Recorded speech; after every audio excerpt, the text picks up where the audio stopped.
আসসালামু আলাইকুম, কেমন আছেন সকলে? আশা করি ভালোই আছেন। আমি মিরসরাইয়ের মেয়ে চ্যানেল থেকে চলে আসলাম রেগুলার রান্না নিয়ে। পাট শাক, কচুর শাক দুটোই আজকে আমি আপনাদেরকে রান্না করে দেখাবো। আমি আগে থেকে ফ্রোজেন করা কচুর শাক রান্না করার জন্য দিয়ে দিলাম চুলায় একটা কড়াই গরম হয়ে আসলে দিয়ে দিব তেল, পেঁয়াজটা আমি কিছুটা নাড়াচাড়া করে নিব। দিয়ে দিব আদা রসুন বাটা।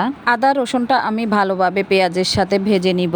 কাঁচা গন্ধটা যখনই চলে যাবে তখন দিয়ে দিব আমি খানিকটা লবণ, মরিচের গুঁড়া, হলুদের গুঁড়া, মশলার গুঁড়া। আবারও আমি মশলাগুলা তেলের মধ্যে নাড়াচাড়া করে ভালো করে ভেজে নিব। তারপর দিয়ে দিব আগে থেকে ধুয়ে রাখা ছোট চিংড়ি শুটকিগুলা দিয়ে আমি ভালোভাবে মশলাটা কষিয়ে নিব। আর এই শুটকিটা যখনই মাছের সিজন আসে কিনে বেছে ধুয়ে পরিষ্কার করে আমি শুকাই। ভর্তা, কচুর শাক যে কোনো রেসিপির জন্য আমি সংরক্ষণ করে রাখি সারা বছর। আমার মশলাটা ভালোভাবে কষানো হয়ে গেছে, এখন আমি দিয়ে দিব কচুর শাকগুলো। আমি কচুর শাকগুলা ভালোভাবে নেড়ে চেড়ে মশলার সাথে মিশিয়ে নিব।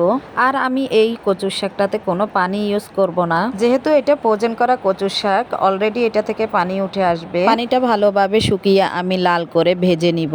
তারপর আমি কিছুটা এখানে আমের আচার দিয়ে দিব, আপনারা চাইলে স্কিপ করতে পারেন। আমার শাকটা অলরেডি হয়ে গিয়েছে, দেখেন দেখতে কেমন সুন্দর হয়েছে। এখন আমি আরেকটা পাত্র চুলায় বসিয়ে দিলাম। পাট শাক বেছে ধুয়ে পরিষ্কার করে নিয়ে ভাপিয়ে নিলাম। বসিয়ে দিলাম চুলায় কড়াই, দিয়ে দিলাম খানিকটা তেল, দিয়ে দিব বেশ কিছুটা পেঁয়াজ কুচি। তারপর আমি পেঁয়াজগুলোকে ভেজে নিব। পেঁয়াজ কুচিটা কিছুক্ষণ ভেজে আমি দিয়ে দিব কিছুটা রসুন কুচি। তারপর আমি পেঁয়াজ রসুন একসাথে ভেজে বাদামি কালার করে নিব।